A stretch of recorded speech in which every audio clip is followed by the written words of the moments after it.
जब हनुमान जी ने अपनी असली शक्ति पहचानी। अद्भुत कथा।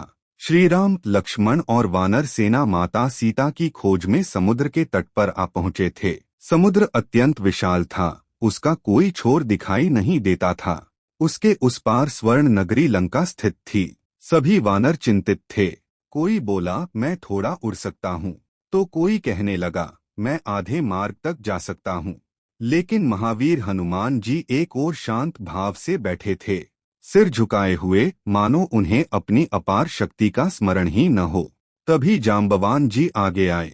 उन्होंने हनुमान जी के कंधे पर हाथ रखा और बोले, वत्स हनुमान, क्या तुम भूल गए हो कि तुम कौन हो? फिर उन्होंने हनुमान जी को उनकी महिमा का स्मरण कराया। तुम वायुपुत्र हो, माता अंजनी के लाल हो।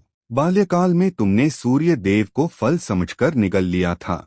यह सुनते ही हनुमान जी की आंखों में दिव्य तेज प्रकट हो गया। उनके भीतर सोई हुई शक्ति जाग उठी। हनुमान जी खड़े हुए।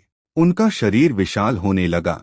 उन्होंने दृढ़ स्वर में कहा, जब तक मेरे प्राण हैं, श्री राम का कार्य अधूरा नहीं रहेगा।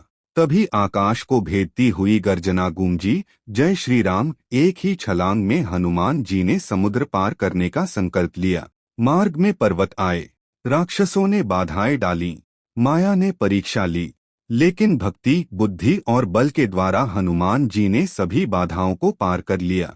लंका पहुंचकर उन्होंने माता सीता को श्री राम का संदेश दिया और उसी क्षण उन्हें यह सत्य समझ में आ गया, उनकी वास्तविक शक्ति उनकी भक्ति ही है। इस कथा से हमें यह शिक्षा मिलती है कि जब मनुष्य अपनी शक्ति को पहचान लेता है और उसे ईश्वर के कार्य में समर्पित कर देता है, तो कोई भी कठिनाई बड़ी नहीं रह जाती।